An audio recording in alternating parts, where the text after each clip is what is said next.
getting at this late. I kind of either need to start moving to a coffee shop or eat lunch here. I'm not too sure. My voice is being a little deeper because I've been smoking, but whatever. I never thought of myself as great when I refused to go into the army. All I did was stand up for what I believed. There were people who thought the war in Vietnam was right, and those people, if they went to war, acted just as brave as I did. There were people who tried to put me in jail. Some of them were hypocrites, but others did what they thought was proper, and I can't condemn them for following their conscience either. People say I made a sacrifice, risking jail and my whole career. But God told Abraham to kill his son, and Abraham was willing to do it. So why shouldn't I follow what I believed? Standing up for my religion made me happy. It wasn't a sacrifice. When people got drafted and sent to Vietnam and didn't understand what the killing was about and came home with one leg and couldn't get jobs, that was a sacrifice. But I believed in what I was doing, so no matter what the government did to me, it wasn't a loss. Some people thought I was a hero.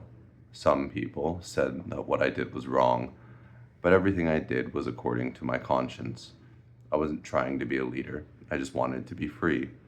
And I made a stand all people, not just black people, should have thought about making. Because it wasn't just black people being drafted. The government had a system where the rich man's son went to college and the poor man's son went to war. Then after the rich man's son got out of college, he did other things to keep him out of the army until he was too old to be drafted. So what I did was for me, but it was the kind of decision everyone has to make.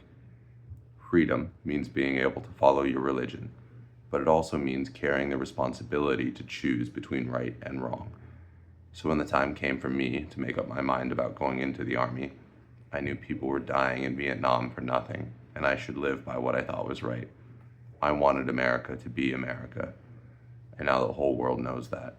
So far as my own beliefs are concerned, I did what was right for me.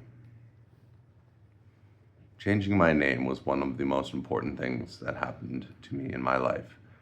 It freed me from the identity given to my family by slave masters.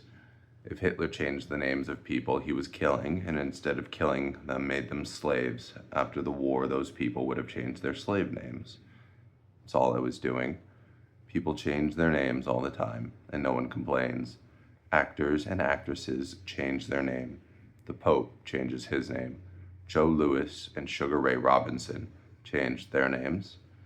If I changed my name from Cassius Clay to something like Smith or Jones because I wanted a name that white people thought was more American, nobody would have complained. I was honored that Elijah Muhammad gave me a truly beautiful name. Muhammad means one worthy of praise. Ali was the name of a great general, a cousin of the Prophet Muhammad, and the third caliphate after the death of the Prophet. I've been Muhammad Ali now for 26 years. That's 4 years longer than I was Cassius Clay.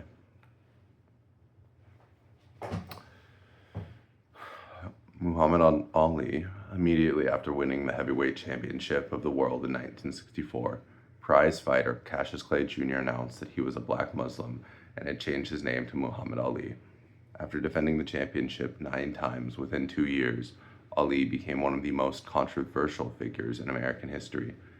2 days before he refused to step into a U.S. Army induction center, the Olympic gold medalist stood behind a freedom of religion, defense, and confronted the nation with his principles. He was not going to Vietnam to go fight in a war against people I don't know anything about. 1 hour after Ali refused induction, the New York State Athletic Commission suspended his boxing license and stripped him of his championship title.